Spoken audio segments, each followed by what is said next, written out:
сүйлөштүк эле да, Шарапка мындай алмашып түшүндүрүп берели депчи.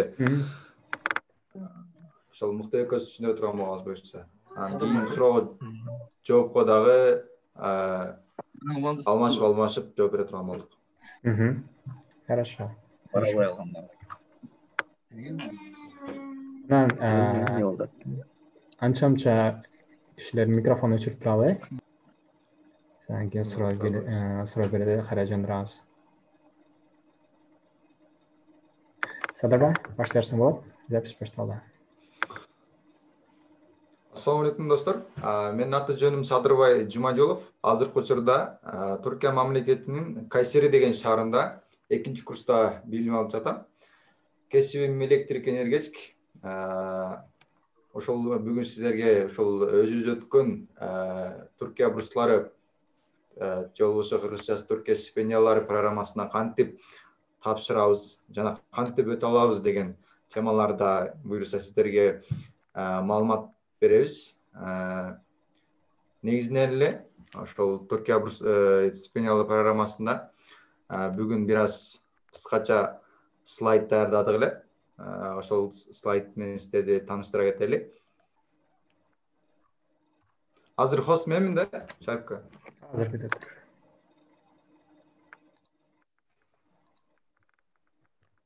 Сага берейин.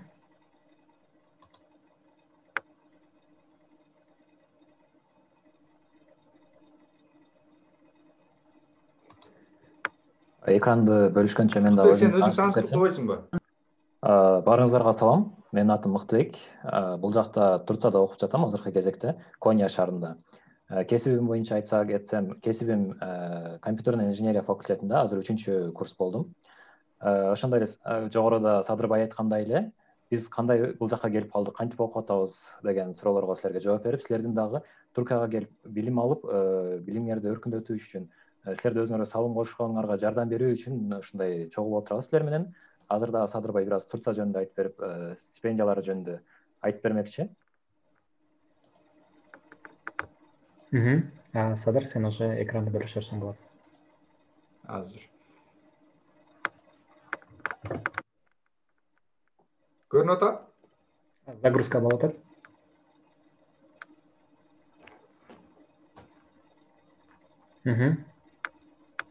Барындай. Көрүндү. Достор, биз башта бир аз Түркия мамлекети тууралуу бир аз айтып кетели. Башты мен баштап берейин, андан кийин кийинки бөлүм Мыктыбек улантсын.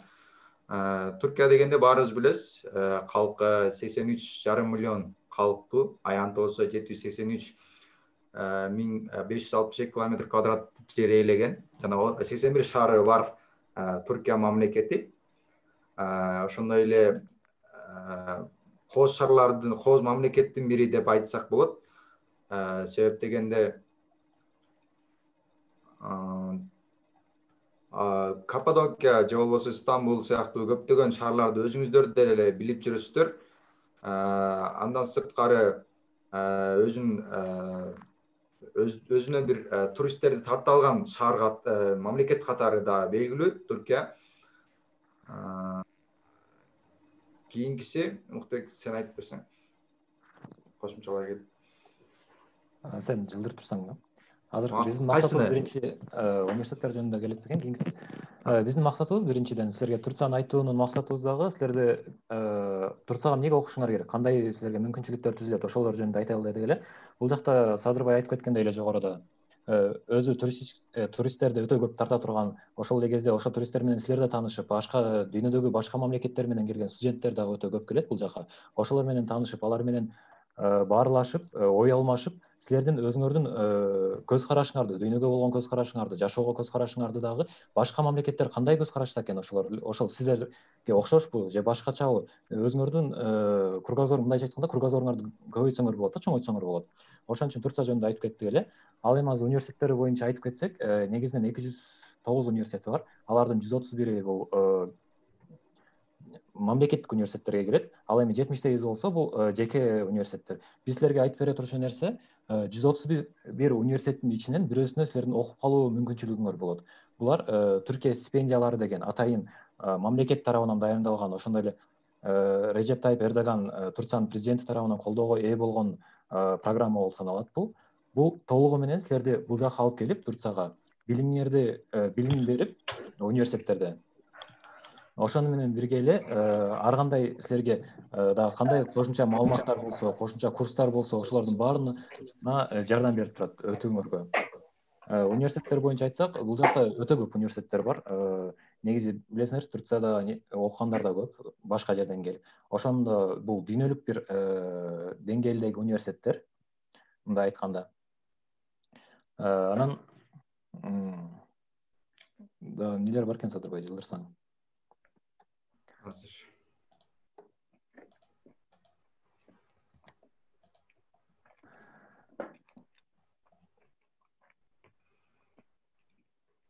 Студенттер үчүн эмнеге ошондо силер Турцияны таңдашыңар керек деген суроо туруп го. Мисалы, ошол эле билимди Кыргызстандан да алсаңар болот. Эмне үчүн Турцияга келип окушуңар керек? Же бир эле Турция эмес, бул силер башка барып Россияга окугула, Германияга окугула, Европанын башка мамлекеттерине окугула, АКШга барып окугула, эмнеге сыртка чыгыш керек? Анткени силердин көз карашыңар өзгөрөт жана өзүңөргө дагы көптөгөн салымдарды кошо аласыңар да. Бул Турцияны мен бир эле ошол алып Турцияны ала турган болсом, мен эмнеге Турцияны таңдагам? Эмне үчүн азыркы кезде Турцияда окуп жатам? Бул биринчиден жашоо шарттары, студенттерге болгон жашоонун түзүлүп берилиши. Мисалы, ар бир студенттин бул жака келгенде азыркы программа менен, Түркия стипендиялары менен силердин бул жактан Кыргызстандан кеткен жол киреңерди, Кыргызстандан Турцияга чейинки биринчи келгениңерди төлөп берет. Ошондой эле жатаканаңарды төлөп берет, тамак-аш, 2 мал тамак-аш менен камсыз кылат силерди. Кээ бир шаарларда, мисалы, мен өзүм Коnya шаарында окуйм, бул жакта атайын жол кирелер бекер болуп, иностранный студенттерге жол кирелери бекер берилген болчу. Мен каалаган трамвайга, автобуска болобу түшсөм, мен бекер жүрө алам алар менен. Ошону менен бирге эле студенттерге атайын мүмкүнчүлүктөр түзүлгөндө, бир эле бул иностранный студенттерге эмес, башка түрктөрдүн өзүнүн студенттерине жана башка жака келгендерине булар кандай мүмкүнчүлүктөрдү берген болчу?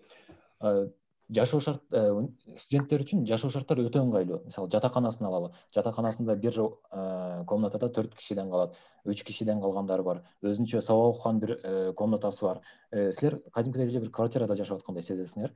Ошондой эле тамак ашты дагы жатакана өзүлөрү берип турат. Эртең менен кечинде силер тамак аш жасайм деп убара болуп убактыңарды да кетирбейсиңер да. Баардык максатыңарды силерге окууга коюуга негизделген да.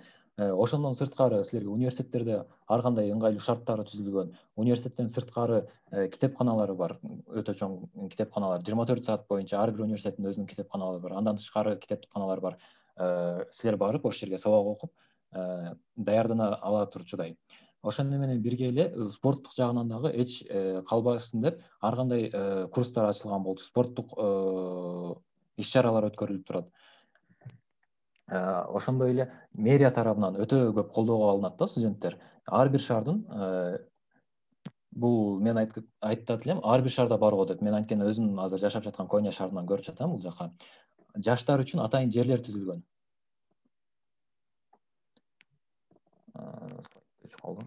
Мындай эле айта берейин анда. Жаштар үчүн атайын спорт комплекстери болсун, сабак окуган. Мен үнүм угуп атабы? Бул жакта. Угуп атат, мыкты силер. Сен өзүң видеоңа жандырган жакшы болот. Бул жакта ошондой эле мен жогоруда айтып кеттим го, мэрия тарабынан өтө жакшы колдоо алынат деп студенттер. Атайын студенттер үчүн жаш бул жакта бир эле студенттер эмес, жаштар үчүн деп атайын түзүлгөн зданиялар бар, мекемелер. Ал жака сиз 24 саат боюнча келип, мисалы, иш-чара өткөрөм десеңиз, чогулуш өткөрөм десеңиз, келип ошол чогулуп сабак окуйм десеңиз, сабак окусаңыз болот биргеликте башкалар менен. Же болбосо ошондой иш-чара өткөрөм деп чогулуп пландасаңыз болот. Атайын мүмкүнчүлүктөрдү түзүп берген да. Анын ичинде баардык нерсеси бар. Сиз атайын сабак окуйм десеңиз, сабак окуучу жерлер. Азыр мен өзүм бөлүшкөнгө аракет кылып көрөйүнчү слайдты.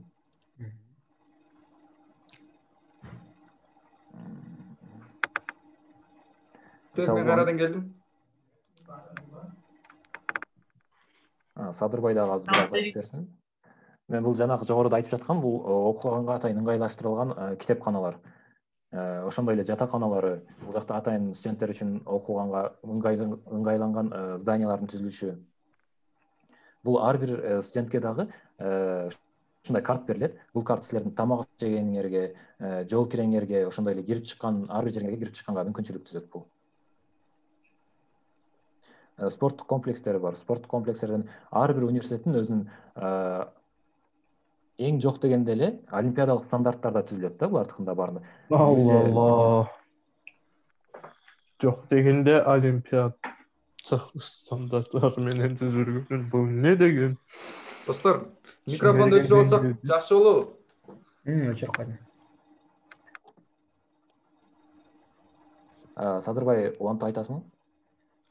Ооба, азыркы учурда мына Түркия мамлекетинде башка мамлекеттерге салыштырмалуу же болбосо Кыргызстанда университеттерине салыштырмалуу көрүп жатасыздар. Спорттук иш-чараларга да аябай көп маани беришет. Байкасаңыздар керек, сүрөттө деле мындай ар бир университетте сөзсүз түрдө бассейни жок же болбосо мындай спорт менен машыгаттырчу залдар бар, сөзсүз. Андан сырткары өзүнүн волейбол же болбосо футбол сыяктуу ар тараптан өсүп өнүгүү үчүн мыкты шарттар түзүлгөн.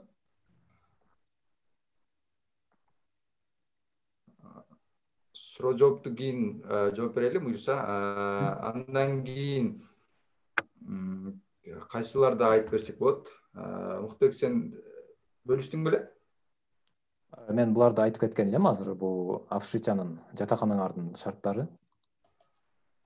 Мен буларды айтып жатканымдын себеби, мен өзүм булардын баарын көргөн үчүн айтып жатам да. Мисалы, мен окуган шаарда баардыгы түзүлгөн ушундай шарттар менен камсыздалат.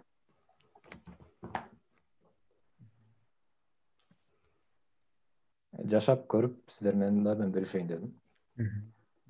Эми бул Түркия стипендиялары жөнүндө бир аз маалымат берели. Түркия стипендиялары бакалаврлар үчүн 21 жашка чейинки болуш керек. Магистранттар үчүн 30 жашка чейин, докторантура үчүн 35 ушунчалык жашка ылдый болгондордун баарын алат. Анан бир эң маанилүү шарты бул Турциянын жараны болбоо. Эгер сиз Турциянын жараны эмес болсоңуз, башка мамлекеттин жараны, баардык жарандар тапшыра алышат. Бул бир эле Кыргызстанга түзүлгөн система эмес, программа эмес. Бул жака дүйнөдүн баардык ар тарабынан тапшырышат. Африка мамлекеттеринен, Европадан, Америкадан, Түштүк Америкадан, көбүнчө Азиядан, баардык жерден, дүйнөнүн баардык жеринен келет да. Мисалы, мен азыр өзүмдүн шаарым боюнча айтып берсем, мен азыркы кезекте Коня шаарында окуп кетем деп айттым. Бул жакта 118ден ашык мамлекеттен студенттери бар.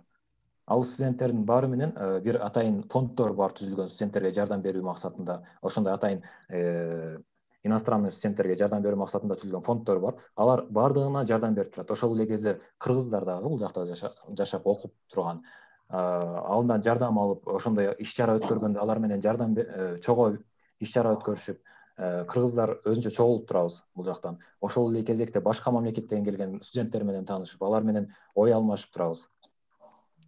Ал эми бул жакта тапшырууга керектелген документтер, бул Түркия бурсларына ID карта жана загранпаспорт экөөнүн бирөөсү болуш керек. Сиз ID картаңыз менен деле системаны толтурган кезде болот. Негизи мындай айтып кетейин, эки этапта турат бул Түркия бурсларына тапшыруу, Түркия стипендияларына. Биринчисинде онлайн тапшырасыз. Бул кандай болот? Сиз атайын Түркия бурслары деген сайт бар. Ал сайтка кирип, баардык көргөзүлгөн сизден сураган нерселерди жазып беришиңиз керек. Азыр бул жакта көргөзүп тургандай ID карта, талапкердин жакын убакытта түшкөн сүрөтү, аттестаты, тил сынактарына жетишкендиктериңиз. Бул тил сынактарына жетишкендиктериңиз сөзсүз түрдө эмес, кээ бир университеттерге талап кылынат. Ал эми ошондой эле характеристика, сизди башка бирөө сизге характеристика жазып бериш керек. Ошондой эле мотивациялык кат, анан грамота. Ошол нерселерди толтуруп, сиз биринчи этапты бүтүрөсүз. Азыр бул башталган негизи 10 январдан 20 февралга чейин болот. ушул аралыктын ичинде буну толтуруп жетишип калышыңыз керек. Баары бүткөндөн кийин экинчи этап башталат. Экинчи этап кандай болот? Сиз эгер булар тараптан жаккан болсоңуз, бул программага сизди татыктуу деп алышса, сизде экинчи этап башталат да бул сизди собеседованияга чакырат. Собеседованияга сиз барасыз, сиздин тармагыңыз боюнча ар кандай суроолорду берип, сиздин көз карашыңызды карап, эмнеге Турцияны таңдаганыңызды сурап, ошондой маектешесиз. Маектешкенден кийин анан бүтөт бул баардык нерсеси. Бүтүп сиздин бир гана күтүп турушуңуз керек жолу. Эгер сиз аларды канааттандырган болсоңуз, чын эле сизди талапкер татыктуу деп эсептесе, анда сизди кабыл алышат дагы. Сиз 12 университет таңдаган бул системаны толтуруп аткан кезиңизде 12 университет таңдаганга мүмкүнчүлүк берет. 12 университеттин бирөөсүнө сизди окууга киргизет. Садырбай айта турчу нерсең барбы? Айта турчу нерсе, достор, анан дедлайн буюрса мына 20 февралга чейин. Бирок 20 февралга чейин эч качан узатпаңыздар. Себеп дегенде акыркы 5 күн ичинде, же болбосо 3 күн ичинде система аябай катып калат. Ошол себептен болушунча тез жана так документтерди жүктөңүздөр деп айтта кетет элем. Анан көпчүлүк документтерди мыктыбек азыр айтып кетти. Мотивациялык кат, мектептерден же болбосо башка бир мекемелерден сөзсүз түрдө сунуш кат алыңыздар. Анан бардыгы эле азыркы учурда биринчи эле сиздердин кыла турган ишиңиздер азыр ошол Түркия бурсларынын системасына кирсеңиздер эле бардык нерсе жазылууда. Ошол суроолорго эле жооп берип эле кете берсеңиздер, атыңыздарды, аты жөнүңүздөрдү, туулган күн ошентип отуруп анкетаны толтуруп коесуз. Ошону тезирээк анан так толтурганга аракет кылыңыз. Биздин максат дагы ошол нерсени жакшы толтурууга жана кантип толтурам деп кээде суроо болуп айдалып калат да сиздечи. Ошого бир аз көмөк көрсөтөлү, жардам берели деген максатта ушул биз ойгонуунун менторлору болуп жардам берели дедик эле сиздергечи. Анан айта кетчү нерсе, ушул ойгонуу менен 100% кепилдик менен өтүп кетүү деген нерсе жок. Биз жөн гана мындай сиздерге маалымат берип гана жана жардам беребиз. Кийинки документтерди кандай кылыш керек, биз маалымат гана сунабыз да, анан сөзсүз түрдө өткөрөбүз деген так андай нерсе жок. Ошону баса белгилеп кетейин буюрса. Менде толуктай турган ушул нерселер. Муктек, уланта берсең болот буюрса. Эми ушул программанын артыкчылыктарын айтып кетейин. Бул артыкчылыктары эмне деген десеңиздер, бакалаврлар үчүн сиз 11 классты бүттүңүз, ошондо бакалаврга тапшырам деп жатасыз. Тапшыргандан кийин сизге ай сайын 800 лира стипендиясын берип турат, түрк лирасында. Бул биздин акча менен, Кыргызстандын акчасы менен 8,5 миң, 8 миң сомдой акча болот. Бул жактан Кыргызстандан, мен жана башында айтып кеткендей эле, Кыргызстандан Турцияга келген билетиңизди төлөп берет, кайра Турциядан Кыргызстанга барган билетиңизди төлөп берет. Бекер жатакана жана эки мал тамагын берип турушат. 4-5 жыл бул сиздин окууңузга байланыштуу. Сиз виза алышыңыз керек бул жака келгенден кийин жашоого. Ошого жараша сиз окууңуз канчага уланса, ошого жараша сизге бул жакта жашоого уруксат берет. Бул жакта икамет деген бар. Ошону сизге беришет. Ошондой эле медициналык камсыздандыруу болот сизге. Бул жакта Турциянын ар бир жараны медициналык камсыздандыруудан өтүш керек. Сиз башка жерден келип окуйм десеңиз дагы, мисалы бул программа эмес, жөн эле өзүңүз өз күчү менен окуйм десеңиз дагы, бул жака келгенден кийин медициналык камсыздандырууга акча төлөшүңүз керек. Булардын баарын бул Түркия стипендиялары төлөп берет. Университеттин контрагын дагы мамлекет тарабынан төлөнүп берилет, Турция тарабынан. Сиз 11-ди бүттүңүз дейли, же болбосо Кыргызстандан бакалавриатты бүттүңүз, бул жака келдиңиз, тил билбейсиз, түркчө тилди. Бул жактан сизге 1 жылдык тил окутушат өзлөрү. Бул жакта да акысыз болот алардын баардыгы. Ошондой эле сиздер менен 4 жыл боюнча консультация болот. Сиздерге кандайдыр бир көйгөй чыгат, бул жакта жашап атканыңызда бирдеме түшүнүксүз болот, же болбосо бир нерсе болот сизге. Ошол убактарда сиз Түркия стипендияларына кайрылсаңыз, сизге кайра жардам берүүгө даяр болушат баары.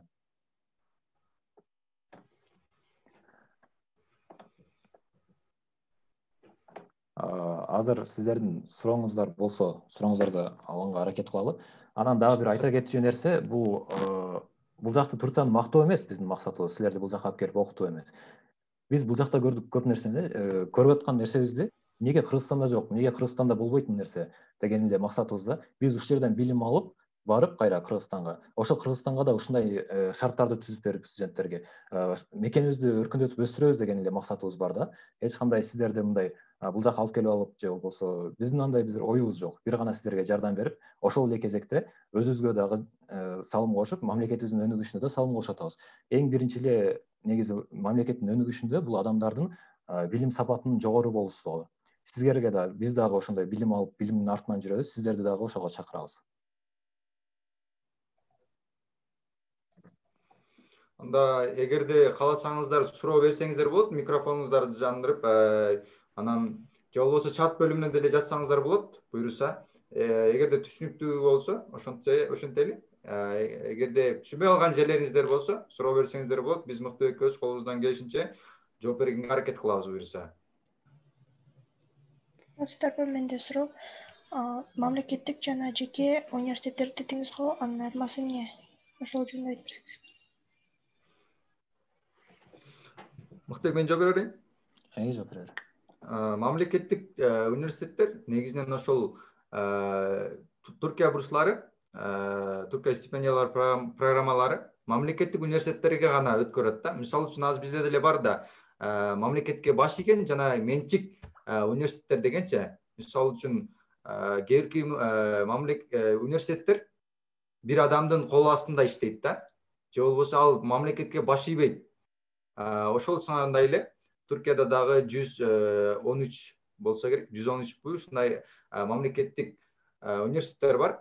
Ошол 113 университеттин ичинен сиз бирөөнө буюрса, эгерде өтө турган болсоңуз, ошол университеттин бирөөсүнө барып окуй аласыз. Сурооңузга жооп бере алдымбы? Ошондо жеке университеттерге тапшырганга болбойт экен да?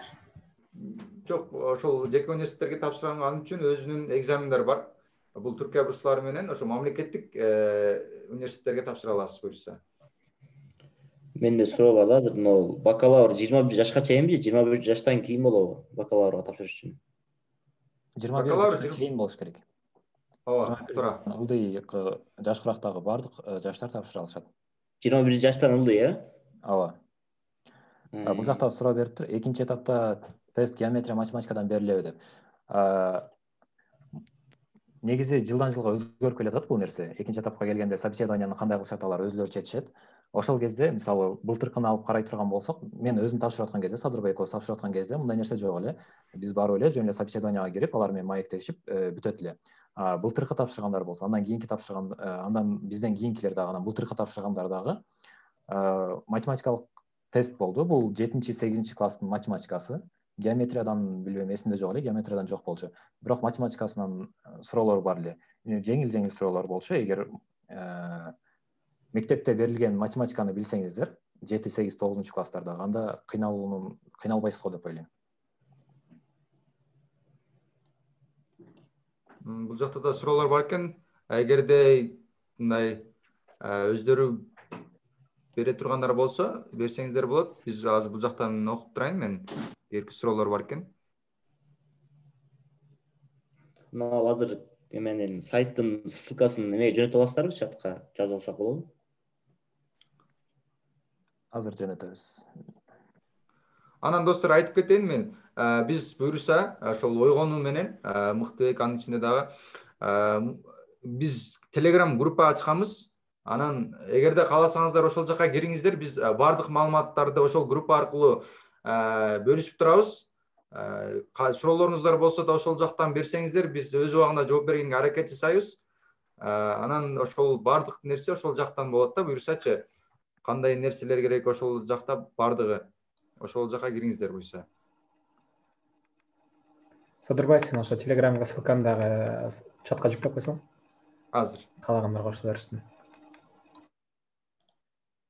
Саламатсыздарбы, мен да суроо берейин деген болчумун да. Угуп атабыз. Данный момент мен 11 классты окуйм да, ушул жакында эле угуп калдым ушул стипендия боюнча. Анан биз 11 классты бүтө элекпиз да, ошого жана аттестат берилбейт да. Анан 18ге чыкмайын загранпаспорт да берилбейт. Ошону кантип кылсак болот? Ошол жөнүндө мен Садырбай уруксат берсең жооп берерин. Бул жакта загранпаспорт деген биринчи кереги жок биринчи тапшырып аткан кезиңизде. Загранпаспорт 18-ге чыгат, анан берет деген нерсе да Кыргызстанда жок го дейм. 16-15 жашынан деле алгандар бар, 17 жашынан деле. Сиз биринчи тапшырып аткан кезиңизде ID картыңыз менен эле тапшырсаңыз болот. ID карт менен тапшырып, бардык этаптар бүтүп, сизге кат келген кезде почтаңызга, сиз өттүңүз Түркия бурслары менен Турцияга өттүңүз ушундай университетке дегенден кийин, анан сиз ошондон кийин загранпаспортко тапшырып, заграныңызды алып, кайра системаны өзгөртүп, загранпаспортто киргизип койсоңуздар болот. Ошол загранпаспорт боюнча сизге анан билет алып беришет. Анан бул жакта дагы суроо бар экен, университеттер таңдоо боюнча түшүндүрүп бересизби деп. Университеттер сиз системаны толтуруп аткан кезде бөлүм таңдайсыз, кайсы бөлүмгө окугуңуз келет. Мисалы, мен компьютерный инженерия факультетине окугум келип атабы, программистикага. Ал жакта ошондой бөлүм чыгат. Мен ошону басам, ал жакка киргенде ошол кайсы университеттерде бар, ошол бардык университеттер чыгарат. Анан ошол университеттерден, мисалы, ал жакта 30-20 университет чыгышы мүмкүн, же болбосо 40 университет чыгышы мүмкүн, ошол факультет бар. Сиз ошонун ичинен сизге жакканын 12 университетин таңдап аласыз. 12 университетин таңдап, бул жакта биринчи таңдаган университетиңиз приоритет бар да, ал жакта биринчи, экинчи, үчүнчү таңдаган университет деп кетет. Эң биринчи таңдаганыңыз бул сиз аябай каалап жаткан университетиңиз болсо болот. Андан кийинки 12-нчи университет бул дагы мындай тигилерге өтпөй калсам, бул жака өтсөм дагы жакшы болот деген нерсе менен таңдайсыз да. Ошондой 12 университет таңдагандан кийин, анан аларды сиз өткөндөн кийин, сиз бирок билбейсиз ал кайсы университетке алганын, алар өзлөрү айтышат кайсы университетке сизди окууга киргизгендиги тууралуу. Бирок сиз таңдаган 12 университеттин бирөөсү болот, сөзсүз түрдө.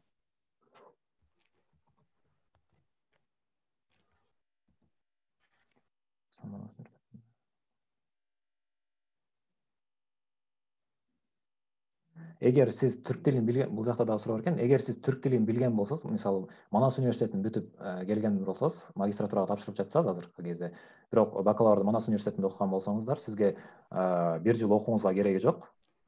Түз эле окуп баштай бересиз университетти. Бул эгер Манас университетинде окуган болсоңуз, сизге дипломуңуз жарайт, дипломду берип өтүп кетесиз. Ал эми сиз өзүңүз, мисалы, Кыргызстанда деле түрк тилин үйрөтүү курстары бар го, ал жакта курстарга барып түрк тилин үйрөнгөн болсоңуз, бул жака келдиңиз, бул жактан экзамен тапшырасыз, университеттин экзаменине. Ж1 сертификатын алсаңыз, ал жактан тапшырып, анда сиз түз эле биринчи курстан баштайсыз, 1 жыл коротпойсуз тил окуп.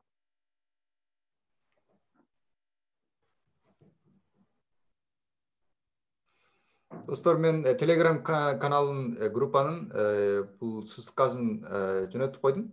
Каалагандар ошол жака катталсаңыздар болот, буюрса. Программный инженерия университеттерин сунуштап кетмекчимин. Турцияда мындай нерсе бар да. Кыргызстанда көбүнчө программный инженерияга басым жасашат го бизде. Бирок бул жакта Турцияда компьютерный инженерияга басым жасайт да. Бул бир аз эки башка нерсе. Компьютерный инженерия дегенде сиз ичинде и программный инженерияны үйрөнөсүз, и компьютерный инженерияны үйрөнөсүз дагы. Ошондой нерсеге көп басым жасашат. Ал эми бул жакта ошолго университеттер боюнча азыр айтсам, Стамбул университети, Стамбул техник университети өтө жакшы университеттерден, государственный. Боğaziçi университеттери бар.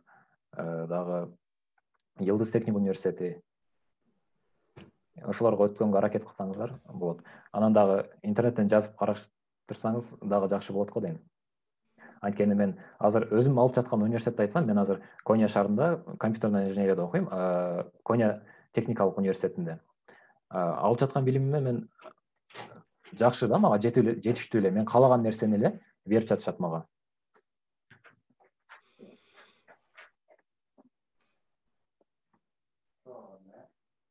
Анан бул жерде мындай суроо бар экен, эгерде университет өз сынагы керек десе, анда сөз тапшырып анан гана Түркия бурсларында өтө аласызбы дейт да. Өз анан Түркия бурслары деген эки башка нерсе. Университеттерге, мисалы үчүн, сиз бир гана университет тандадыңыз. Бул Түркия бурсларынан такыр сырткары, өз деген бул башка бир программа. Ал бул Түркия бурслары менен эч кандай байланышы жок. Түркия бурсларында эгерде бир университетти тандасаңыз, ал жерде 12 университет бар да, 12 университеттен тандайсыз, ошонун бирөөсү келет буюрса. Анан ошол тандаганыңызга эле окуй бересиз. Өз тапшырыштын, эгерде Түркия бурсларын тапшырган болсоңуз, анда өз тапшырыштын кереги жок. Мисалы үчүн, сиз Стамбул техник университетин тандадыңыз, ошого гана окууну каалап жатасыз, жана чыгымдарын өзүңүз төлөй алсаңыз, анда ÖS аркылуу өзүңүздү сынап көрсөңүз болот. Бул ÖS деген такыр башка бир программа. Түркия бурсларынан сырткары бул. Собеседование боюнча айтып кетсем, бул жакта суроо бар экен. Кайсыл тилде болот деп. Сизге кайсыл тил ыңгайлуу болсо, ошол тилде кирсеңиз болот.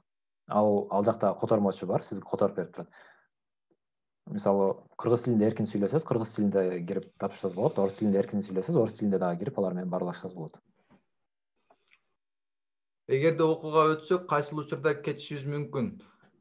Биз кайсыл учурда кеттик, Муктыбек менен 20 сентябрда кеттик, күз мезгилинде. Бирок бул жылдан жылга алмашып атат. Азыркы коронавирустун айынан дагы, мисалы үчүн былтыркы өткөндөр азыр Түркияда эмес, Кыргызстанда же болбосо башка өздөрүнүн мамлекетинде онлайн түрдө окуп жатат. Ошон үчүн азыркы абалда так айта албайбыз. Өздөрү да так айта алышпайт. Ошон үчүн бул суроо азыр мындай так эмес да. Бирок эгерде окуулар ачыла турган болсо, баардыгы жакшы боло турган болсо, сиз октябрга чейин ошол жакта болуп каласыз буюрса. Төмөр боюнча төмөрдө окуп, эгер сиз тил билген болсоңуз, сизге бул артыкчылык болот. Анткени тил билген, сиздин бир эле түрк тилин эмес, англис тилин билгениңиз дагы сизге бир артыкчылык болот да, жардам берет өтүүңүзгө. Түрк тилин биле турган болсоңуз, системаны сизди, мен айтарым, түркчө толтуруңуз. Түркчө толтуруп, мотивационный письмону дагы түркчө жазганга аракет кылыңыз. Анан собеседованияга киргенде дагы түркчө алар менен баарлашсаңыз, дагы сизге жакшыраак болот. Биринчи этап боюнча суроо бериптир. Биринчи этап кадимкидей эле анкета толтуруу боюнча болот. Ошол Муктыбек бөлүштү. Ошол сайтка кирип туруп эле өзүңүздүн аты жөнүңүздү, данныйларыңыздын баардыгын, кайсы мектепте окуйсуз, ким, ата энеңиз ким, баардыгын толтуруп бүткөндөн кийин ошол анкетаны толтурасыз. Анкетаны толтуруп туруп, заявка таштагандан кийин алар бир ай ичинде карайт, же болбосо бир кандайдыр бир убакыттын ичинде сиздин анкетаңызды карап, эгерде сиз аларга жаккан болсоңуз, анда экинчи турга сизди чакырат. Мотивациялык кат боюнча дагы сиз өзүңүздү кайсы тилде эркин оюңузду айта ала турган болсоңуз, ошол тилде жазсаңыздар болот. Ал эч айырмасы жок. Сиз кыргыз тилинде жазсаңыздар дагы, орус тилинде жазсаңыздар да боло берет. Мыкты, кийинкисин сен жооп берер, бул сенин тармагыңа байланыштуу экен. Негизи канча студент алат, ошону да бир аз айтып кетели. Так маалымат жок канча студент алат экен. Бирок мындай да, биз тапшырып аткан кезде 5000 студенттен ашык, 5000ден ашык адам тапшырды эле бул программага. Ошонун ичинен 180 собеседованияга өткөн болчу. 180дин дагы 85-90-ун алган эле. Компьютерный инженерияга дагы бар. Мен ошол кезде эле, мен собеседованияга отурган кезде эле канчабыз отурдук эле, 5-6 тапшырган адамдар бар болчу. Ошолордон мен тааныгандардан экөөбүз эле өттүк. Ошол мен менен чогуу баргандардан. Андан сырткары, бирок бул экөөбүз эле дегенде 80-90-ун ичинен 2 эле студент алды деген эмес. Менден кийинки баргандар дагы бар да. Собеседование бир эле күн болбойт. Собеседование дагы бир жума убакыт аралыгында болот. Силерди бөлүп чакырат. Ошондо канча квота бөлүнүп берилет экен, так бир маалыматым жок экен, бирок конкуренция болот албетте. Бул бардык тармактарга эле байланыштуу. Кийинки суроо боюнча мен өзүм айтып кетейин. Түркия бурсларынан сиз деле сөзсүз түрдө өтөм деп тапшырасыз, мен деле өтөм деп тапшыргам сөзсүз түрдө. Анан өзүм күткөндөй эле жыйынтык жакшы келген, 3 жыл мурун. Аябай кубангам өткөндө дагы.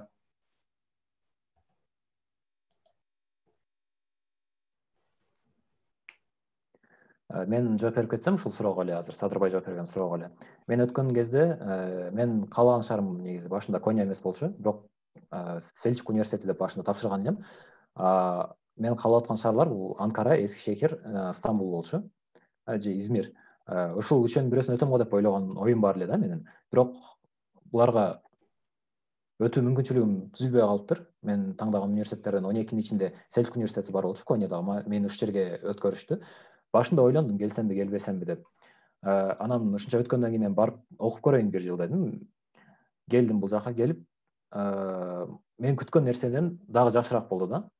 Анткени бул жака келгенде бир эле бул жактан билим жагынан эмес, мисалы билим алам деп эле кызыккан болсоңуздар, бул адамдын ар бир адамдын өзүнө байланыштуу болот да. Сиз ошол эле Кыргызстанда туруп деле ошондой билимди ала аласыз бул жакта берип жаткан. Даже мындан да жакшысын алсаңыз болот. Өзүңүз окуп, өзүңүз аракет кылып, бул жака келгенде деле сиздин аракетиңизге байланыштуу болот. Сиз кандай аракет кылып атасыз? Канчалык аракет кылып ошого өз максатыңызга жетүүгө канчалык аракет кылып атасыз? Ошого байланыштуу да. Мен бул жака келип дагы жакшы болду. Эмнеге? Анткени бул жакта дагы башка элдер менен тааныштым, башка мамлекеттеги адамдар менен тааныштым. Алардын ойлорун уктум. Ошентип өзүмдүн да оюм бир аз өзгөрдү жашоого болгон. Ошону менен бирге бул жакта кыргыздар менен жакшы бир мамилебиз бар. Ошол ар бир шаарда Садырбай дагы, мен дагы биздин өзүбүздүн түзгөн эмебиз бар. Бирдигибиз бар. Бул бирдиктер кыргыздарга бири менен жардам берип турат. Ошондой эле иш-чараларды өткөрүп, Кыргызстанды башка мамлекеттерге таанытууга да мүмкүнчүлүгүбүз бар да. Ошол менен бир аз мен өзүм да сыймыктанам.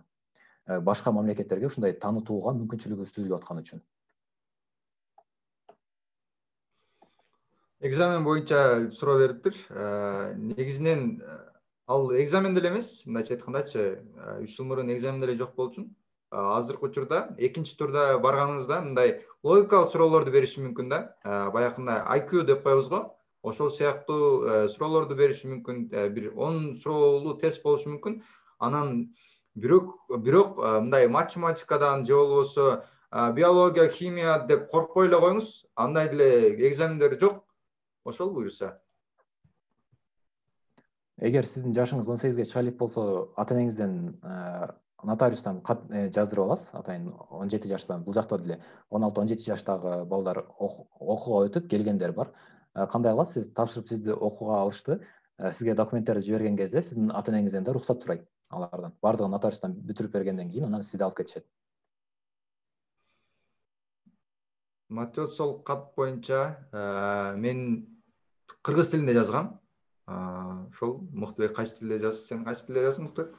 Мен өзүм башында лицейде окуган болчумун. Мен Кыргыз-Түрк Анадолу лицейинде, билесиздерби билбейм. Манас университетинде, Бишкектеги Манас университетинде территориясында Кыргыз-Түрк Анадолу лицейи деген бар. Мен ошол жерде окуган элем 4 жыл. Анан түркчө билген үчүн мен башында системамды түркчө толтургам, мотивационный письмону дагы түркчө жазгам элем.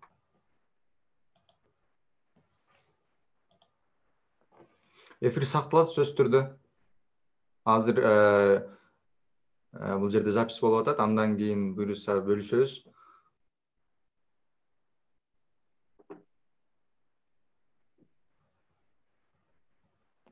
Неге басым жасайт деген сурооңуз бар экен. Кандай сапаттар менен? Чынын айтсак, биз деле билбейбиз да андай нерселердичи. Булар мындай болот да, собеседованияда биз кирген кезибизде кайсыга басым, мен окуган чогуу окугандарым бар эле, менден да жакшы окугандар бар эле. Алардын жетишкендиктери дагы өтө көп эле да. Бирок эмнегедир мени алды, аларды алган жок да. Анан кандай критерийлерге карайт, эмнеге карайт, буну алар өзүлөрү чечишет да. Бул жакта сиз киргенде собеседованияга 3 киши отурат, алар менен баарлашып сүйлөшөсүз. Сизге жашооңуз жөнүндө суроолорду берет, өзүңдү түшүндүрүп бер, өзүңдү айтып бер, өзүң жөнүндө айтып бер дейт. Андан кийин сиздин бөлүмүңүз боюнча суроолорду бериши мүмкүн. Мисалы, мен өзүмдүкүн айтып кетсем, мага мисалы компьютердагы RAM эмне үчүн иштейт, же болбосо мындай жөнөкөй эле суроолорду берген да мага. Эч кандай кыйынчылыкты келтирет, кыйын боло турчу суроолорду берген эмес эле. Кругозоруңузду текшерет. Кээ бирөөлөр киргенде, менин дагы классташтарым, кээ бирөөлөр кирген кезде математикадан суроолорду берген. Чыгарып бер, бул кандай чыгат деп. Ошондой жеңил нерселерди эле сурашкан эле. Бирок кийин результаты келгенде менден да жакшы окуган, менден да активдүү болгон балдар дагы өтпөй калды да, мен өтүп кетиптирмин. Анан бул кандай критерийлерге карайт? Биз деле көп жакшы биле бербейбиз буну. Биздин максатыбыз мындай, азыркы айтып берип атканыбыз жөн эле өзүбүздүн тажрыйбабыз менен силер менен бөлүшүү. Ал эми бул чогуу азыр сүйлөп берип атканыбыз сизди 100% Түркияга алып келип окутуп коюу эмес да. Биз андай күчүбүз жок, андай окутуп коюуга дагы. Мүмкүнчүлүгүбүз дагы жок. Баардыгы өзүңүздөрдүн колуңуздарда. Өзүңөр кандай тапшырасыздар, сиздер өзүңүздөрдүн кандай көргөзө аласыздар аларга, ошого жараша болот. Бул жерде бирөө толтуруу боюнча суроо бериптир. Анкетаны толтуруп берген, канча бир суммада акчаны айтып толтуруп беришет экен башка бир адамдар. Аларга ишенесизби? Мен так айта албайм. Алар 100% өткөрө албашы мүмкүн, себеп дегенде аларда мындай, билбейм. Мен кеңешим, эгерде жекече оюмду айта турган болсом, өзүңүз башка бирөөлөрдүн мына биз сыяктуулардын маалыматы менен тапшырсаңыз аябай жакшы болот деп ишенем. Себеп дегенде өзүңүз канчада өзүңүз тапшырып атасыз, өзүңүздүн күчүңүздү сынап көрүп атасыз. Сиз азыр барып туруп бирөөгө акча берип толтурсаңыз, анда сиздин күчүңүздү, деңгээлиңизди сынай албайсыз да, мындайча айткандачы. Ошон үчүн өзүңүз эле тапшырып койгонуңуз жакшыраак го дейм. Мыктыбек, сенин айта турган нерсең бар ушул суроо боюнча? Ооба, мен деле көп эле угат элем, толтуруп берет, акчага толтуруп берет дегендер. Бирок алар дагы толтуруп берген кезде гарантия бербейт да силерге 100% өткөрүп берем деген. Мисалы, экинчи турга чейин макул алып келсин, бирок экинчи турда сиз собеседованияга өзүңүз киришиңиз керек да. Ал жака сиздин ордуңузга кире албайт. Тааныштардан толтуруп берем дегендерден меники жок экен, бирок мен кимдикин угат элем. ВКонтактеде эгер кирип карап көрсөңүздөр, Түркия бурслары деген группа бар. Ал жакта аты ким эле, Эльвира Биреже болчу. Ал толтуруп акчага толтуруп берет эле. Бирок ал кандай кылат эле? Толтуруп берип, баардыгы бүтүп, этаптардын баары бүткөндөн кийин сизди өттү деп келгенден кийин, анан ошондо акчасын алат эле да. Азыр кандай толтуруп атат билбейм. Ал бир гана өзүнүн тажрыйбасына таянып эле толтурат эле. Мындай ошо Түркия стипендиялары программасында бир киши менен байланышып, аларды өткөрүп максатында эмес, мурун кандай өзү толтуруп көрсө, кандай толтурса дагы шанстары көбүрөөк болот экен, ошону эле карап туруп толтурат да. Анан мындай нерсе жок да бул жакта. Менин таанышым бар Түркия стипендияларында. Мен ошо таанышыма айтып өтүп кетем деген нерсе жок.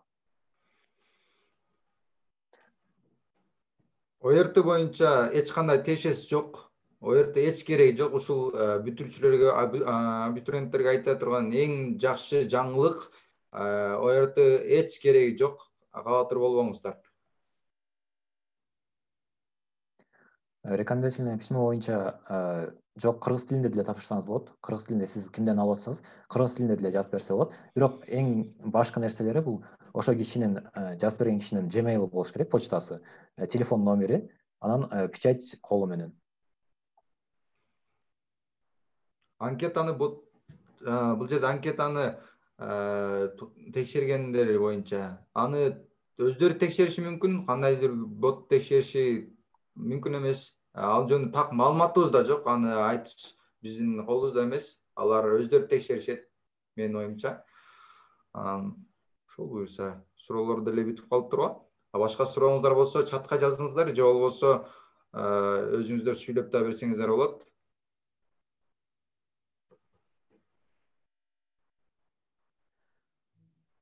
Англис тилиндеги университеттер боюнча 70% негизи болот, антип окусаңыздар. Сиз түз эле кандай десем, мисалы университеттер бөлүнөт да, 30% түркчө, 70% англисче дегенде. Ошондо сизден жанакы тил сынагынан сертификаттарды талап кылышат, ал TOEFL сыяктуу. Бирок сиз өзүңүз дагы барып, ал англисче билем десеңиз, экзаменге киресиз.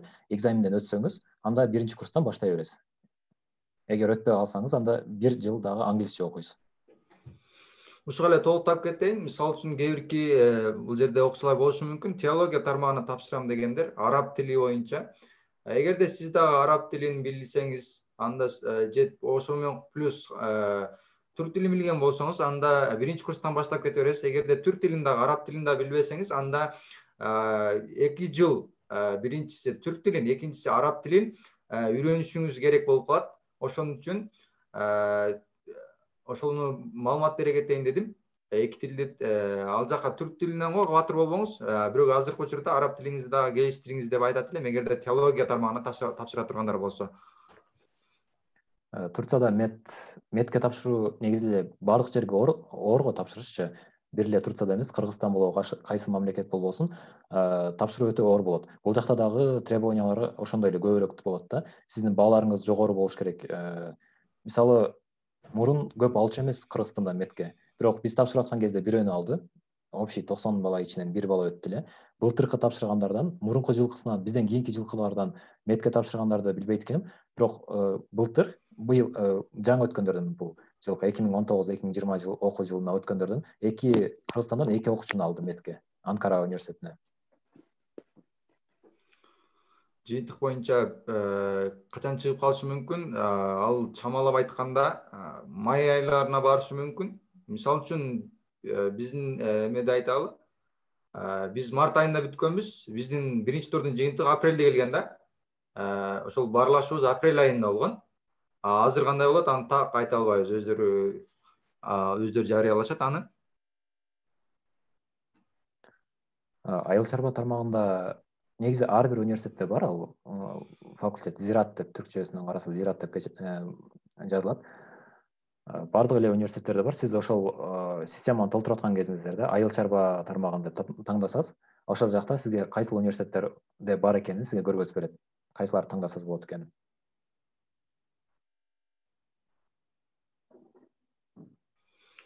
Бул жерде англис тили боюнча суроо берген экен. Эгерде ал университеттердин талабына жараша болот. Мисалы үчүн же болбосо бир факультеттин талабына жараша, мисалы үчүн сиз англис тил бөлүмүндө окуй турган болуп атасыз, англис тил мугалими болосуз. Анда сөзсүз түрдө англисче билишиңиз керек. Ага кошумча түрк тилин дагы сөзсүз түрдө билишиңиз керек болуп калат. Себеп дегенде көпчүлүгү ал жерде түркчө үйрөнүшүңүз керек. Анан мамлекеттик университеттерде көбүнчө эле ошол түркчө 70%, ал эми англисче 30% факультеттер бар. Ал эми 100% англис тилдүү университеттер бул менчик университеттер деп билем мен. Сенин толуктоң барбы, Муктек, буга? Жок, сен айткандай кошулам. Англис тилин негизи бул жака келгенден кийин сиз түрк тилиңизди билишиңиз зарыл болот да. Сиз англисче окусаңыз дагы түрк тилинде окушуңуз керек бир жыл. Эгер түрк тилин билбей келсеңиз бул жака. Анткени сиз университеттин ичинен эле англисче сүйлөшөсүз да, бирок сыртка чыкканда түрктөр баарлашасыз. Өзүңүздүн жашооңуз үчүн эле керек болгон үчүн алар биринчи сизге түрк тилин үйрөтүшөт. Андан кийин анан англис тил сынагына киресиз. Андан өтсөңүз анан университетке баштайсыз.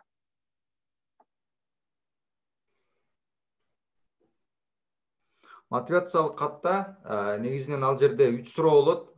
Ал суроолор биринчи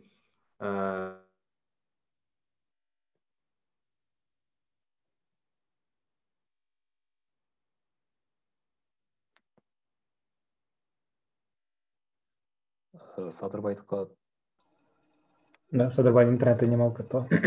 Мотивациялык кат боюнча мен айта берейин. Ал жакта негизи эң мындай маанилүү 3 нерсени сурайт да сиздерден. Сиз эмне үчүн Турцияны каалап жатасыздар? Эмнеге ошол бөлүмдү, сиз кайсы бөлүмгө кааласаңыз, эмнеге ошол бөлүмдү, жана бүткөндөн кийин эмне кыласың деген суроолор болот да. Биринчи 2 нерсесин сиз өзүңүзгө жараша жооп беришиңиз керек да. Бирок 3-чү бөлүгүндө көбүнчө булар эмнени каалашат? Булардын максаты сизди бул жака келип билимин берип, кайра барып өз мамлекетинде ошол алган билимиңизди жайылтуу. Азыр түрктөрдө да мындай болуп атат да. Турцияда бул жактан алган билим менен кайра өз мамлекетине кайтып келип, бир чоң жерде иштесе, айтат да, бул ушу Турцияны бүтүрүп келген деп. Турциянын университеттеринин аттары дагы көтөрүлүп атат өйдөгө.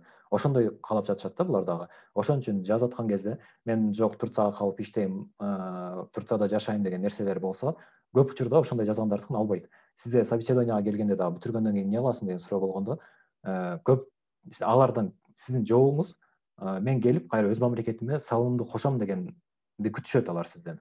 Ошондой максатта жазышыңыз керек. Мен дагы ойлойм сиздин дагы максатыңыз ошол го деп, бул жактан билим алып, кайра барып Кыргызстанга ошол билимди колдонуу.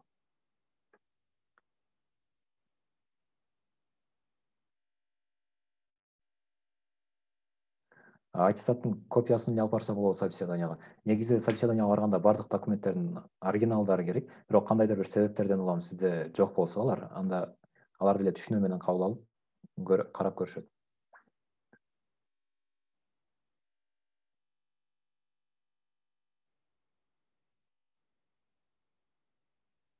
Мет тармагына жок. Башында айттык го, собеседованияга кирип атканда математикадан тест алышы мүмкүн деп, жөнөкөй бир тест. Ошону эле тапшырасыз. Ал химия, биология тарабынан эч кандай тест тапшырбайсыз. Балким сиз собеседованияга киргенде, отурган кезиңизде биологиядан, химиядан суроолорду бериши мүмкүн. Мындай атайын тест тапшыруу деген нерсе болбойт. Метке тапшырып жаткандар. Бул бардык нерсеге, бардык жака эле байланыштуу. Мисалы сиз башка бөлүмгө тапшырам десеңиз деле, ошол бөлүмдүн атайын бир сабагынан экзамен тапшырбайсыз. Эч кандай экзамен болбойт. Бир эле математика, логикалык суроолор болот, ошолорго жооп беришиңиз керек.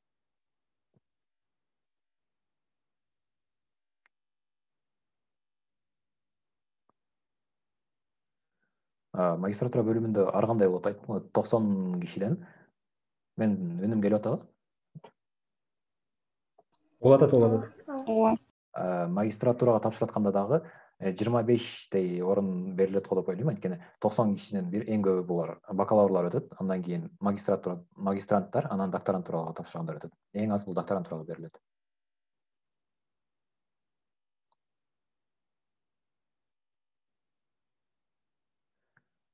Болот характеристикага печать койбой деле кол коюп койсо болот, бирок почтасы менен телефон номери обязательно болуш керек. Анткени бул почтага кат келет сизге, сиздин жолуңузду текшерип аткан кезде алар кат жиберишет ошо сизге жазып берген кишиге.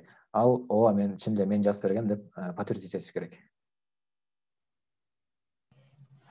Анан ошол жанагы мотивацияны жазып берген адам ким болуш керек? Ал мугалим болуш керекпи же Мугалим болобу бул мындай канчалык деңгээли, анын билим деңгээли же болбосо мисалы кандай десем, директор болсо мектепте, директор жазып берсе, мугалим жазып берген караганда директор жазып бергендики дагы өйдөрөөк болот да алар үчүн. Ошондой эле нерсе. Сиз бир эле ал мугалимдерден алууңуз шарт эмес, анан бирди гана бирөөнү эле киргизем деген ой болбосун. Сиз 3-4 жактан алып дагы киргизсеңиз болот. Мисалы директоруңуздан алыңыз мектептеги, өзүңүздүн же болбосо университеттеги ректорлордон алыңыз. Андан сырткары сиз мисалы волонтер болуп иштегенсиз бир жакта. Алардын волонтер болуп иштеген жериңиздеги бир адамдан алыңыз. Ошол волонтер мисалы Кызылай барго, жарым Кызылай барго бизде, Красный полумесяц. Ошол жакта волонтер болуп өтсөңүз, ал жактан дагы алсаңыз болот. Анткени бул бир дүйнөлүк эмедеги дүйнөгө таанымал нерсе го.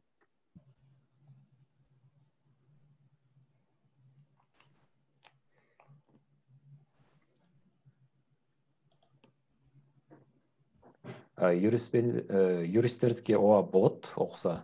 Бирок бул жакта Турциядагы юристтер бир аз оор болот го эми окушуңуз. Анткени билесиз, бул жакта алган билимиңиз көп учурда Турциянын өзүнүн системасына ылайыкташылып жасалган да. Бирок албетте бул жакта ал направление дагы бар университеттер.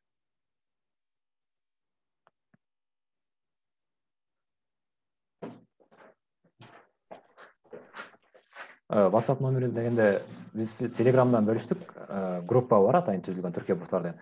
Ошол жакка жазып коелу, ошол жактан жазсаңыз эле биз болобу же болбосо башка бир толтурган башка бирөө болобу сизге жардам бергенге аракет кылат. Ошол жакта дагы группанын ичинде биздин номерлерибиз бар.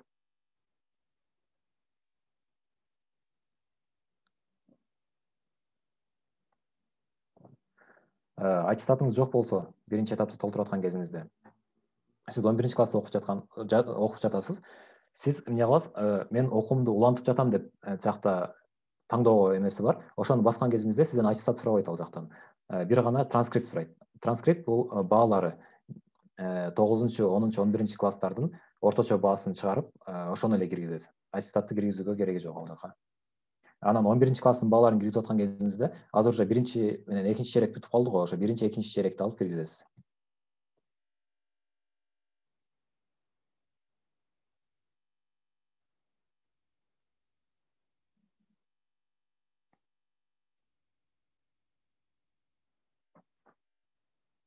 Группаны бөлүштүр. Ушул группага кирсеңиздер, Telegram'да бар группа. Бул жактан өзүңүздөрдүн сурооңорду берсеңиздер, биз жооп бергенге аракет кылабыз. Мына ошондо 9-10, 11 класстын орточо бааларын ар бир класстын өзүнчө киргизеби же бардыгын биригип? Бардыгы бир PDF форматында болуш керек, A4-тө. Ошого мисалы 9 класстагы бааларды жазып берет, 10 класстагы, 11 класстагы. Анан булар ар бир черектик эмес, 9 класстын жылдык бааңыз, 10 класстын жылдык бааңыз, анан 11 класстын биринчи, экинчи черектеги бааларыңыз. Эконун бириктирип бир баасы да, орточо баасы. 9-10 класстын бириккен баасы, эконун орто баасы. Жок, 9 менен 10 класстын жылдык баалары 9 класска өзүнчө, 10 класска өзүнчө. Анан 11 класска келгенде биринчи черек менен экинчи черектики кошулуп орточо бал. Ошону.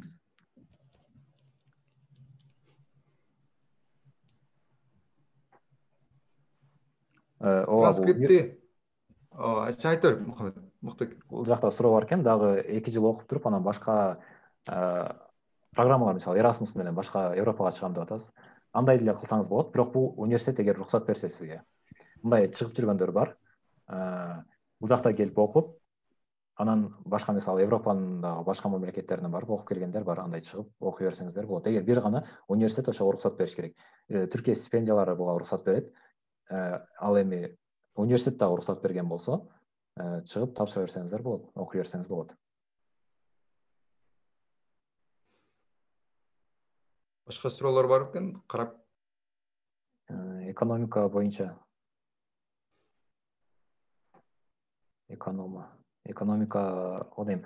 Экономика сиз системага кирип, ошол жакта толтуруп аткан кезиңизде эле университет бөлүм таңда деген нерсе ачылат. Ошол жерден сиз каалап аткан бөлүм бар, ошол жерден карап көрүңүз да. Эгер ошол жерде бар болсо, сиз каалап аткан бөлүмүңүз, анда университеттер дагы сөзсүз түрдө чыгат.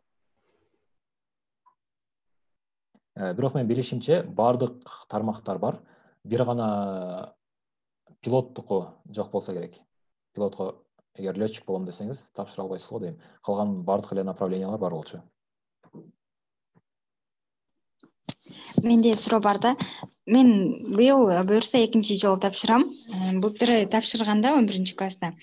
Мындай болгондо, ошол жана сиз айткандай, биринчи эмеси чыккан мотивациялык письмо эмне үчүн кайсы бөлүмгө тапшырам дегенчи.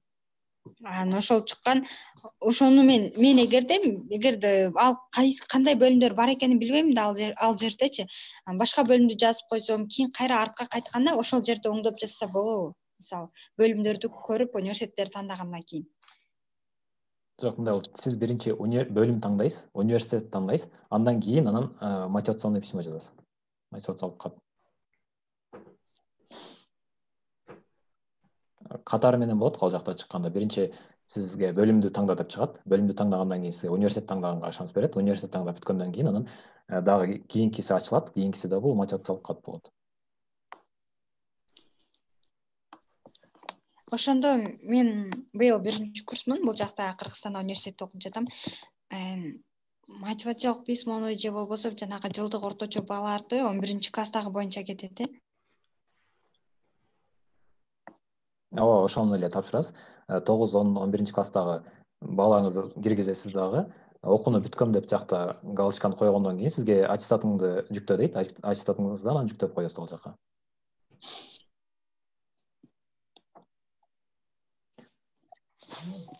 Түрк тили боюнча, эгер түрк тилин билбей келген болсоңуз бул жака, толук 1 жыл түрк тилин окуйсуз.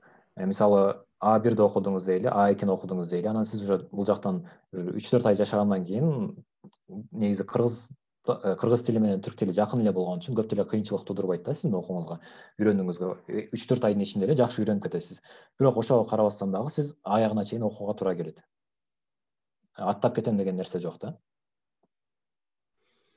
Сен жооп берер, мен азыр чыгып киргенгече баардыгы өчүп кетти да суроолордунчу. Азыр мына транскрипт боюнча суроо бар, ошол жерде эле баштап турат да меникичи. Андан мурункулары сен жооп берер, буюрса. Макул. Ошого келип калыптыр өзү эле. Сен айта бер ошону.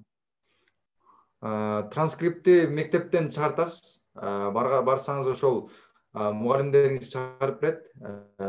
Ошол биз азыр жөнөттүк го Telegram каналданчы, Telegram группасынан карасаңыз ошол жерде үлгүсү турат.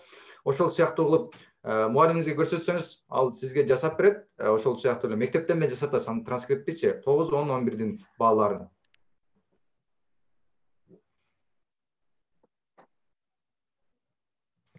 Аттестат транскрипт сөз түрдө керек, аттестат да сөз түрдө керек. 9-дун көөлүгү. Аттестат 11-де берилет да, 11-дин аттестаты кереги жок. 9-дун көөлүгү сөз түрдө керек. Анын сканерлеп киргизесиз.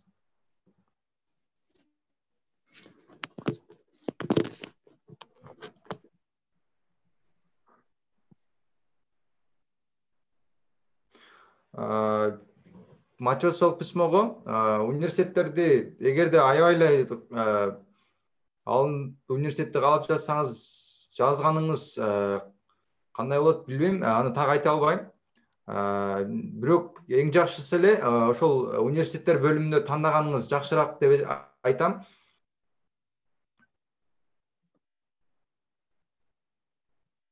Он бирди бүткөн болсо сөз түрдө кереги бар. Азыркы учурда сиз университетте окусаңыз дагы, себептен сиз эгерде магистратурага гана тапшырып атканда, бир университеттен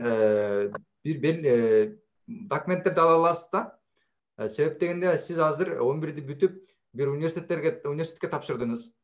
Бирок сиз азыр 11-дин базасы менен тапшырып жатасыз да, ошондой ойлоңуз. Эгерде сиз азыр бакалавр эмес, магистратурага тапшырып жатсаңыз, анда сиз бир университеттен аласыз. Азыр сиз мектепти бүткөн бир окуучу катары тапшырып жаткан болсоңуз, анда сөзсүз түрдө мектептен алышыңызга туура келет. Башка суроолор барбы? Ооба, суроо бар. 11-ди бүтүп койгонбуз да, мектепте архивде болобу биздин бааларыбыз? Ооба, сөзсүз түрдө да. Менде 9 класстын аттестаты жок да, жоготуп алгам да. Мектепте болобу ал дагы? Аттестат мектепте жок, ал 9-дун көлүгү сизде болуш керек. Мектепте болбойт го дейм. Мектепте бааларыңыз гана болот, көлүгүңүз өзүңүздө туруш керек да. Аттестат боюнча 9-класстыкында сөзсүз түрдө аттестатты киргиз деген нерсе жок да, бирок аттестатта биз 9-класстын баасы сакталып турбайбы ал жакта сиздики? Ошон үчүн киргизесиз да. Негизи эгер жок болсо да кармакул, анда сиз 9-10, 11-класстын бааларын эле киргизип койсоңуздар болот. Бирок 11-класстын аттестаты болуш керек, эгер 11-ди бүтүргөн болсоңуз.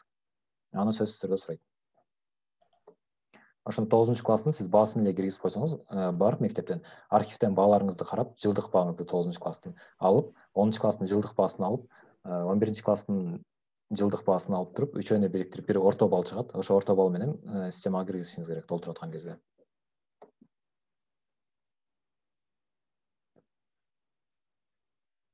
Сөзсүз түрдө макул.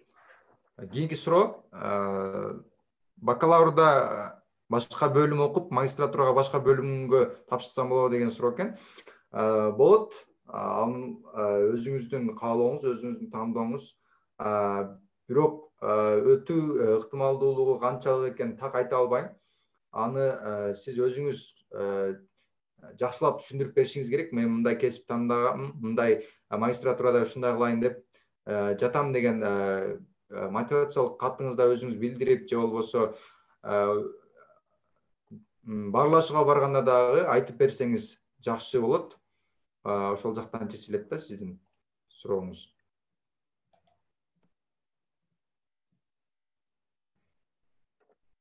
Башка суроо барбы?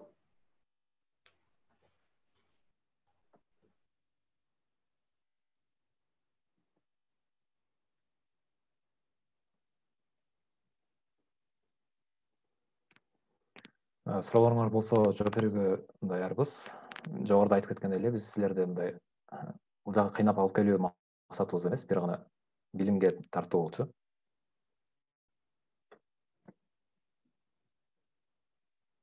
Билимде кайсы жерде болсо да ал дейт го. Ошондой биз дагы мекенибиз өркүндөсүн өссүн деп, жаштарыбыз дагы биз дагы өзүбүз дагы билим алып, башка жактан көрүп, ошо жакшы нерселердин, бир гана жакшы нерселердин, бул жакта айтып кеткендей баардыгы эле жакшы боло бербейт да. Бул жакта да өзүнүн жаман кемчиликтери бар. Ошолорду анализдеп билүү, кайсы жаман, кайсы жакшы экенин билип, ошо жакшы гана нерселерин алып, өз мамлекетибизге алып келип, салымыбызды кошуу максатында болчу да. Силер менен чогулуп, силерге айтып берип, бул жөнүндө окууга өтүүңөргө жардам берүү.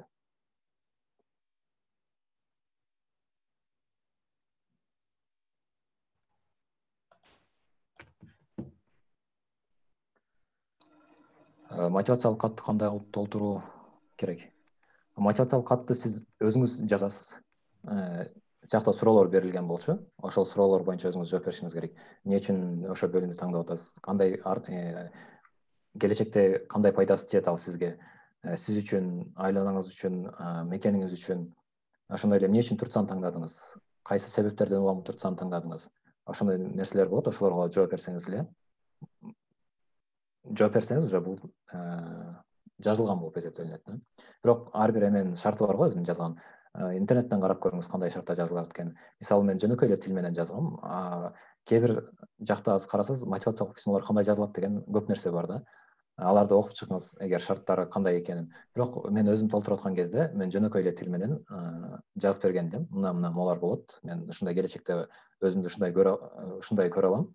Ушундай салымымды кошо алам өлкөм үчүн дагы, ошондой эле Турцияга дагы мамилебизди жакшыртабыз деген ойдо деп жазгам элем мен.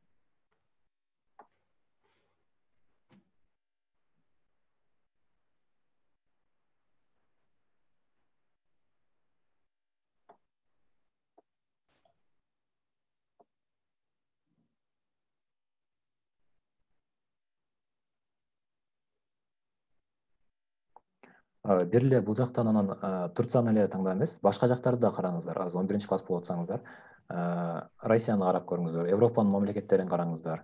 Жакшы университеттерге тапшырууга аракет кылыңыздар, изденсеңиз эле болот. Анткени мен тапшырып аткан кезде билбеген көп программалар бар экен да. Ар кайсы жер башка чет мамлекеттерге чыгууга. Бир эле буну менен чектелип калбастан өзүңөрдү сынап, башка жактарга да тапшыра бергиле. Анан кайсынысына өтсөңүздөр же 2-3-өөнө өтсөңүздөр дагы өзүңүзгө жаккан жагын таңдап кетесиздер. Анан бул бир эле нерсени түшүндүрбөйсүздөр, Кыргызстандан обязательно чыгып кеткиле деген. Жок, андай нерсе жок биздин каалообуз. Кыргызстанда дагы калып, ошондой эле билимди алсаңыздар болот. Биздин бир эле каалообуз башка жактан да көрүп, артыкчылыктарын Кыргызстанга алып келүү да. Ошондой эле бул Кыргызстанда да окуп деле ошол эле максаттарга жетсеңиздер болот. Өзүңүз каалап аткан максаттарга. Билим алам десеңиз, бул кайсы жакта болбосун, ал дайыма өзүңүзгө байланыштуу болот. Сиз Кыргызстанда туруп дагы ошол эле билимге жетишиңиз толук мүмкүн. Программалар боюнча айтыптыр, суроо берген экен. Аябай көп программалар бар. Мен билгендерден азыр Германияда бар, Венгрия, Грузияда да болушу мүмкүн. Ошол менен эки мамлекетти билет экен. Азыр Англияда да болушу мүмкүн. Эки мамлекетте так бар болгон билем. Венгрия менен Германияда. Венгриянын өзүнүн стипендиялары бар, анын Германиядан да өзүнүн стипендиялары бар. Биз ал тармакта өзүбүздү сынап көрө элекпиз. Алар башка бир студенттерден же болбосо башка бирөөлөрдөн сурап калсаңыздар болот. Мен ошол экөөнү гана билет экенмин. Мен деле ошо Садырбай билгендерди мен деле билем. Бирок сиз бул бир эле программаларга эмес, университеттердин өзүндө эле окуп көрсөңүздөр, мисалы кайсы университетке тапшыргыңыз келип атат, ошол университеттин ичине сайтына кирип, официалдуу сайтына, ал жакта маалыматтар жазылган, ошол жакта маалыматтар менен таанышып дагы атайын иностранный студенттерге квоталарды ачып берет. Ошолорго кандай тапшырыш керек экенин, эмне кылыш керек экенин карап көрсөңүздөр болот. Кайсы университетке окугуңуз келип жатса. Ошондой эле бул жакта дагы толук 100% эме болбосо дагы, сиздин каражат окууңузду төлөп бербесе дагы канчалык бир процент скидка кылып окутууга мүмкүнчүлүк түзүп берет да. Мисалы менин деле тааныштарым бар, Высшая школа экономикада окуган, Москвада дагы 1-2 университетте окуган. Алар кээ бирөөсү толук түрдө бюджетке түшкөн болчу, бирок алар экзамен тапшырат эле. Ошо бөлүмүнө жараша экзамендерди таңдап, ошолор менен окуп жүрүшөт. Тапшырып өтүп, бюджеттик түрдө.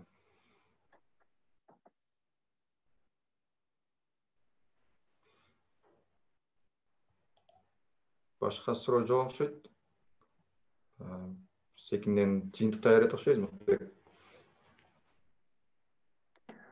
Сурооңуздар жок болсо, сиздерге чоң рахмат ушун келип көрүп угуп бергениңиздер үчүн. Тапшырууда биз айтып кеткендей эле бизге байланыштуу эмес, ал силерге байланыштуу, сиздин каалооңузга байланыштуу.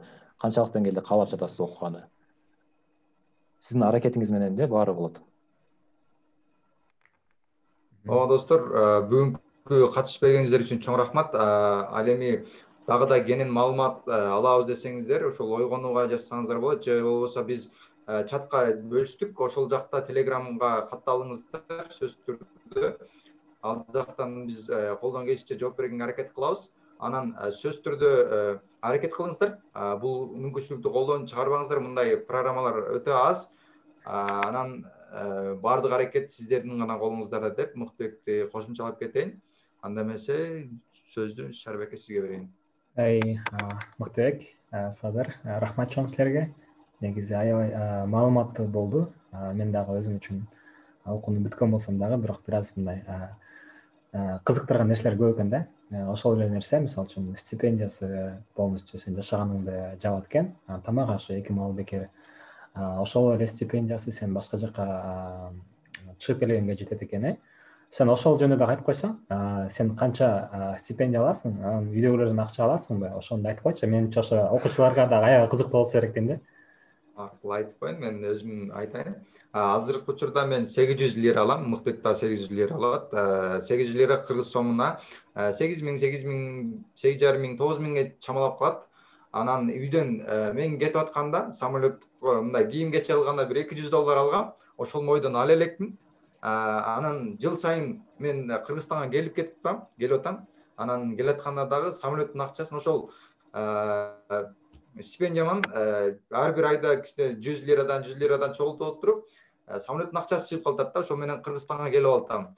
Анан башка шаарларга да барсаңыз болот. Акчаларды ошол мындай өзүңүзгө гана байланыштуу, ал кантип акчаны кантип коротосуз, кантип иштетесиз. Ал 800 лираны кааласаңыз 8 мүнөттө жок кылып коесуз да. Ошондой эле нерсе. Жок, ошонусу жакшы экен да. Сен мисалы үчүн ошол эле алган стипендияга тиги кошумча тамак ашы бекер болсо, общежитиясы бекер болсо, бул кандай десем, аябай чоң мүмкүнчүлүк. Бизде даже Кыргызстанда андай мүмкүнчүлүктөр жок. Общежитие берилбейт же кандай десем, тамак ашы берилбейт же контракт ушундай да. Ошон үчүн бир жакшы бир мамлекетте жакшы билим алганга шарт түзүп берип аткан мындай жакшы мүмкүнчүлүк деп ойлойм. Негизи эле ошонун Мыктыбек айтып кеткендей, бир жагынан билим бардык эле жерде бирдей эле билим. Ал көп нерсе өзүңөрдөн. Кааласаңар билимди Кыргызстанда да алсаңар болот, кааласаңар чет мамлекетке чыгып да алсаңар болот. Ошол эле Мыктыбек айтып кеткен сөздөргө баарына толугунан кошулам. Что сен неме кылып башка мамлекеттен артыкчылыктарын алып Кыргызстанга кайра мындай алып келсең болот да. Ошого кошулам. Ошон үчүн да азыр мектепти бүтүп атсаңыздар, аракет кылыңыздар. Программалар аябай көп. Биз билбеген да программалар аябай көп. Ошо биз билгенибизди эле айтып атабыз. Анан ошо Садыр айтып кеткендей программалар, мисалы үчүн Европада программалар бар, DAT деген, обмен кылганга Erasmus деген программалар бар. Андайлар издесеңиздер негизи аябай көп. Эгерде ошондой адамдар дагы болсо, биз ушундай жолугушууларды уюштурганга аракет кылабыз. Анан бүгүнкү жолугушууну биз жаздырып, анан биз бөлүшөбүз. Тиги ойгонуудан дагы анан YouTube'га жүктөп коебуз. Кааласаңыздар келип калган кезде көрүп алсаңыздар болот.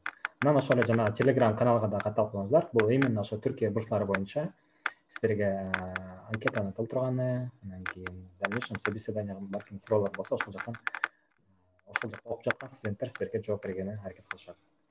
Дагы айтып кете турган нерсем бар эле, кечиресиз бөлүп койдум. Студенттер жөнүндө бул жакта маалымат алгыңыз келсе, Instagram баракчаларында бар ар бир шаардыкы дейин көп шаарларда жашаган студенттердин өзлөрүнүн бирликтери, чогулуп турган нерселери, ошолорго кирип карап кандай экенин көрсөңүздөр болот. Мисалы Кайсериники Кайсери Кыргызстан деп Instagramга жазсаңыздар чыгат.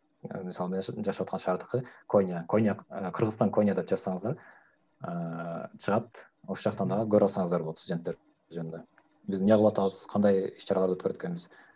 Бир эле окуу эмес, бул жакта өзүбүздү дагы ошо Кыргызстанда жүргөндөй эле чогулуп убакытты жакшы өткөрүүгө аракет кылабыз. Менде суроо бар эле, берсем болобу? Албетте. Турцияда телефонго налог деген бар экен го? Ооба, өтө кымбат турат телефондордун налогу. Биз жаңы келген кезде 2018-жылы 170 лира эле, бул 1700 сомдой болуп калат, 1800 сомдой. Телефондун номерин регистрация кылыш керек да. Имей деген болот го телефондогу. Ошо имейди регистрация кылыш керек эле номериңиз менен бирге. Азыркы кезде 1800 лира болуп кетти анын акчасы. 1800 лирага регистрация кылышыңыз керек. Бул эми кылбай деле койсоңуз болот. Ал 2 симка салынган телефон менен келсеңиз, 1 жылга жетишти да, 6 ай колдонуп. Анан шансыңыз болсо, мисалы 2020-жылы меники жабылып калды эле ошентип, мен регистрация кылган эмесмин 1800 лирага. Анткени 1800 лирага жаңы телефон келет бул жактан. Ошо меникиндей эле телефон. Анан жабылып калып, мен кылган жокмун. Жаңы жылдан кийин 2021-де меники кайра ачылып калыптыр өзү. Бирок ошондой эгер телефон алам деп бул жака өттүңүз дейли, анан Кыргызстандан телефон алам деп пландап жатсаңыз, алып бул жака келем деп атсаңыз, бул жака келип алганыңыз дагы сизге жакшыраак болот. Анткени 4 жыл боюнча бул жакта болосуз. 4 жылда колдонуш үчүн сиз жылда барып алмаштырып турбайсыз телефонуңузду. Же ошондой мүмкүнчүлүгүңүз болсо да ошондой алмаштыра берсеңиз болот. Телефонду Турциядан алсак налог төлөбөйбүзбү? Жок, налог төлөбөйсүз Турциядан алсаңыз. Кыргызстанга салыштырмалуу бул жакта телефондор кымбатыраак баасы, бирок налог төлөбөйсүз да. Ошол бар. Дагы бир вариант айтып кетейин. Өзүңүздүн телефонуңузду колдонуп, анан баягындай чалуулар болот го. Ошого мындай простой телефон колдонсоңуз болот да. Интернетке же болбосо WhatsApp, Instagramга өзүңүздүн телефонуңузду Wi-Fi аркылуу колдонуп, ал эми чалуулар үчүн баягындай кирпичный телефондорду алар арзан эле турат өзү негизичи. Ошолорду алып колдонсоңуз болот. Бул да бир вариант. 18.000 төлөгөнгө жараша бир мындай аз болуп калат да алчы. Бир вариант да, ушуну да ойлоп көрүңүз.